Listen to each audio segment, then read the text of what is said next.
wai na ni hlim thla tok apak chu ka tlin bik long e I mel that na hi ka ta na I zon wai hi e ka rwal pol lo na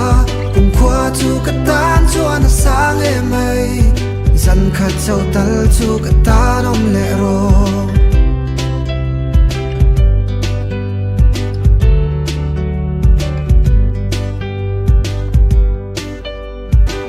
mel tha chung chuang I that na wang hian zan tin ka bia ai hlim thla thlirin hriala ka thin lung I lei nat ve hian kei zong ka ring thin a sin I mel that na hi ka ta na I zun wai hi e ka rwal pol lo na kum khwa chu ka tan chuan a sang e mai Zankhat chauh tal chu ka tan om le ro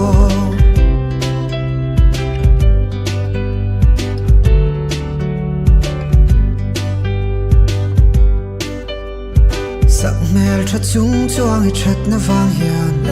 zan tin ka bia ai hlim thla thlirin hriala ka thin lung I lei nat ve hian kei zong ka ring thin a sin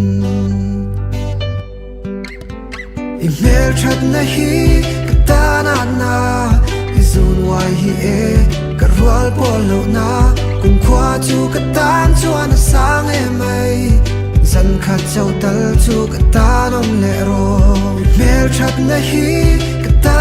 na I zon wai hi e ka rwal pol lo na